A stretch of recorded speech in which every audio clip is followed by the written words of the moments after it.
say, this is uncalled for. We can't have this. I want him off the force. They could do that. They have a bigger voice than Giannis Antetokounmpo. And I botched his name, and I don't care. And that's the whole argument.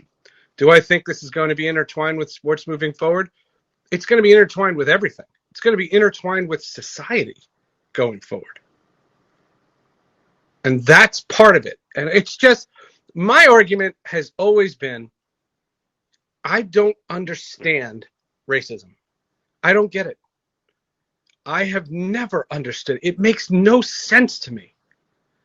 And I have understood that people are prejudiced, and I know that. But this argument that all of a sudden, the Milwaukee Bucks and Orlando Magic not playing is going to make racist cops not shoot people is not right.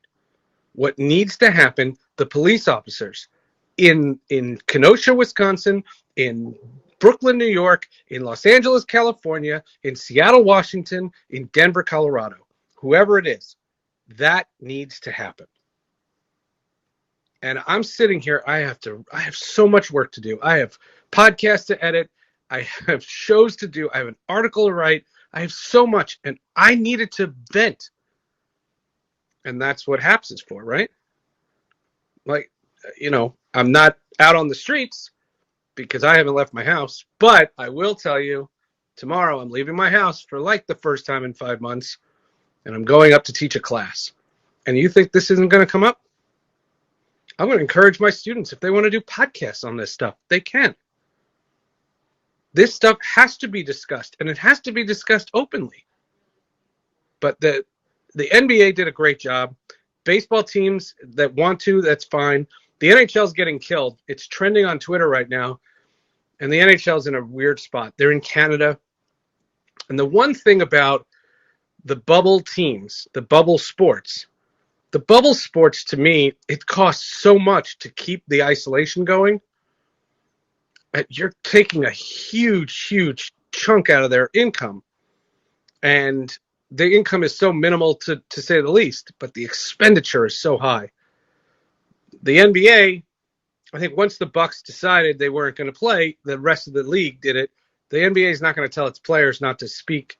But the reality of this whole thing is it's very expensive when you're in these isolation bubbles and things like that. And that's part of it. That's part of it. And it's so funny because sports is so intertwined and so unique in that we can see this movement and it can go very, very far. But I will tell you this, if the NBA is not playing tonight, I'm not watching the vice president tonight. I don't want to hear it. And I don't want to hear him not say a word. I don't want to see that tonight. I'm not in the mood. I'm going to get to work. I'm going to write this article. I'm going to edit my podcast. You can find my podcast. It's called, what's it called? It's called Sports with Friends.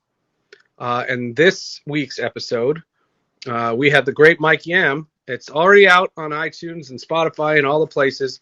The great Mike Yam. We talk about the Pac-12 and our careers and how we know each other. And it's a really fun podcast. And then we have this podcast called The Hall of Justice, where I interview a guy. Let me see if I have the box. Yeah. I have this box, Sports with Friends, but for The Hall of Justice, I interviewed the supervising producer for a new animated film. And here's something for it called Superman, Man of Tomorrow. And you see that purple guy? That's the parasite. And so I interview him, and then we review the DC Fandom. So I got to put that podcast together, and that'll be out on iTunes tomorrow. In the meantime, you can hit me up on Twitter. I'd love to continue the dialogue. I just wanted to take a break, and I had to scream at somebody. And I told Atan Thomas, who I do a show with, I said, are we doing a show, like an emergency show tonight? And he's like, I got to get back to you. And I said, well, I got to say something now. So that's what HAPS was for. My Twitter handle is at Seth_Everett. Hit me up on Twitter. I'll follow you back. I'm very good at that.